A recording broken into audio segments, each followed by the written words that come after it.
It is taught that all life on Earth began around 3.5 billion years ago, when a single one-cell organism came into existence in the ocean.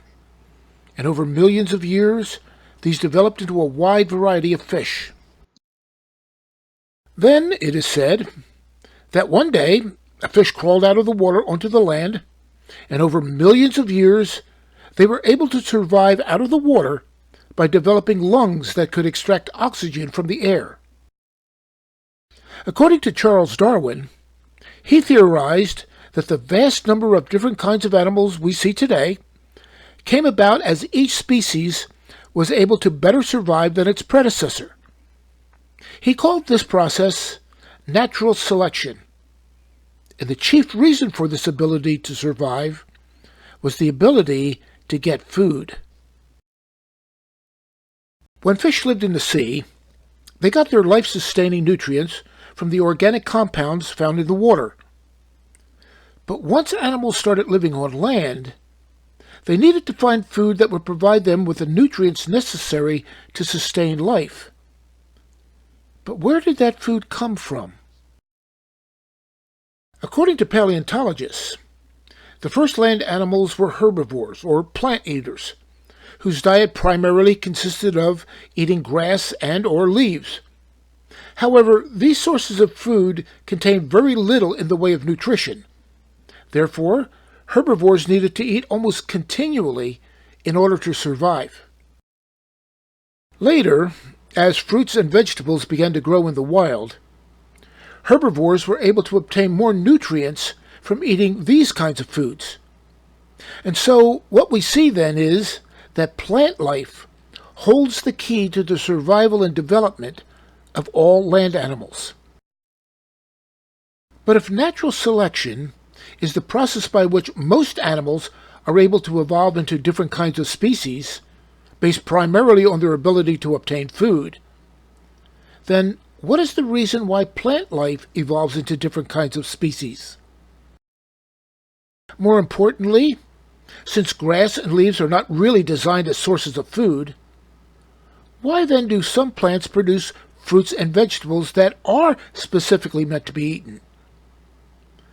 To better appreciate the complexity of this question, we must take a closer look at how fruits and vegetables are made in nature.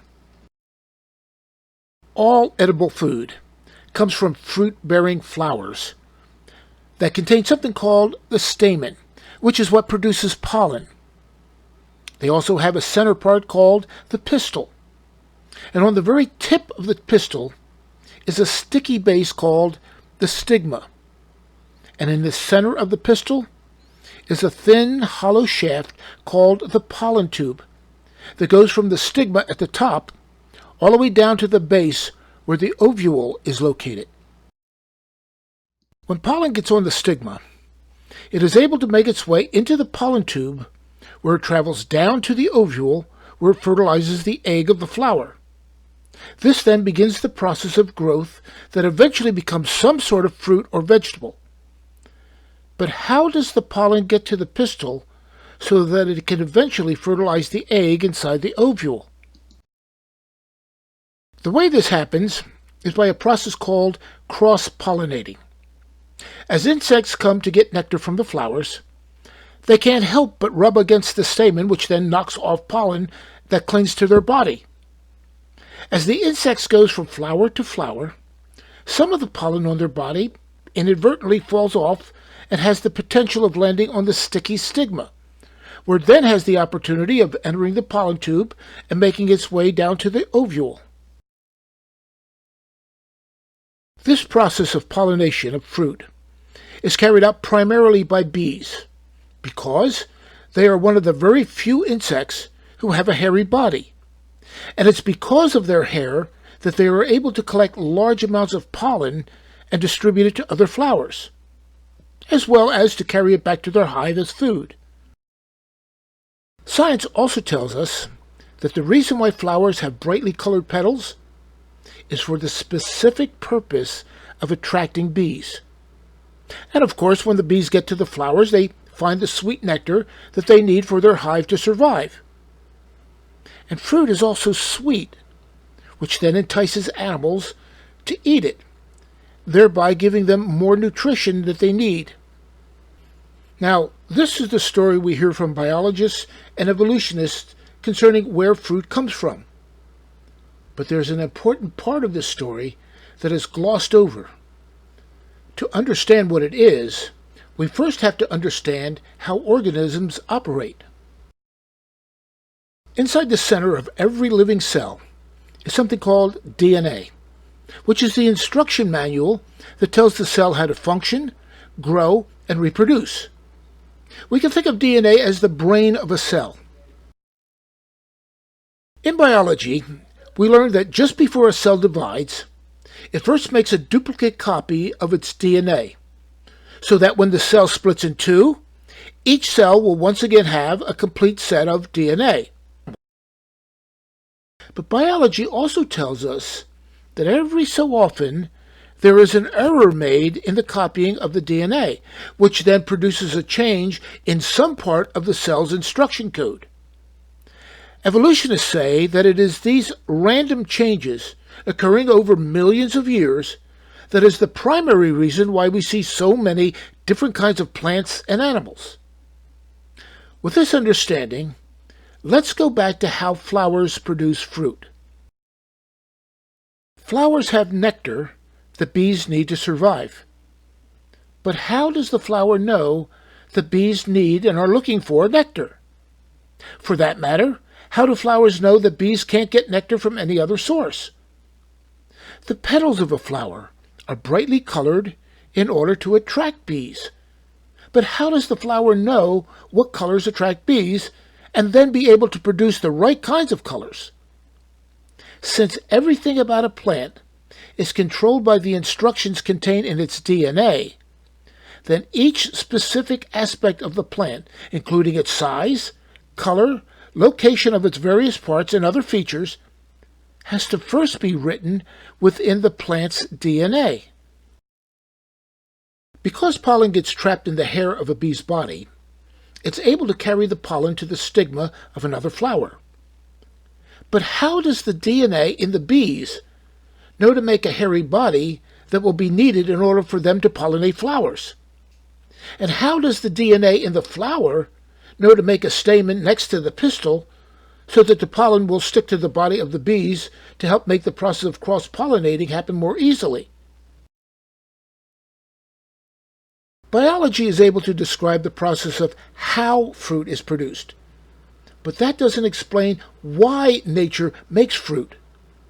To say that random, inadvertent errors in the copying of DNA over millions of years is what just accidentally happened to bring about the perfect location for the stamen and pistil, the creation of nectar in the flower, the right kind of colors in the petals to attract bees, the hairy body of bees and their need for nectar, and the production of fruit that just happens to provide greater nutrition for the animals, is to believe that if someone keeps dropping a box of printer's type on the floor millions of times, that eventually they will all fall together in such a way as to form the instruction manual of how to build a Boeing 747 airplane. We are also told by science that the Earth is an ecosystem, where everything works together for the good of the whole. If one part of the system gets out of balance, it causes many other parts to also get out of balance. As we have just seen with the production of fruit, there are many things that have to work together in order for each part to survive. Flowers not only need bees to aid in their reproduction, but bees need the flower's nectar in order to feed themselves and their offspring, while animals need the flower's fruit for food, and the flowers need the animals to eat the fruit to help distribute its seeds. If flowers don't produce nectar, then bees can't exist, and if there are no bees, then fruit-bearing flowers can't reproduce. And if there is no fruit, then animals, such as humans, can't get many of the nutrients they need to grow strong and healthy. And if animals don't eat fruit, then the fruit seeds are unable to be more widely distributed. Ecologists call this kind of relationship synergism or symbiotic. It's also called mutualism, where living organisms depend on each other for their mutual survival. Although most plants can be used for food, they are not very nutritional, nor are they easily digestible, mainly because they were not created by nature to be used as food. On the other hand, the very reason for the existence of fruit-producing plants is to provide animals with easily digestible and a nutrient-rich source of food. The closer we look at the many different things that have to all come together perfectly in order for life to exist on the earth, the harder it becomes to say that this wonderfully balanced ecosystem came about by accidental chance. That would be like looking at the Hubble Space Telescope orbiting the Earth, or the Mars Land Rover moving about on the surface of Mars, and believing that there's no intelligent design in the making and operation of either of these two objects. Yet that is what we would have to believe if we were to say that there is no intelligent design to nature, or to the evolution of food.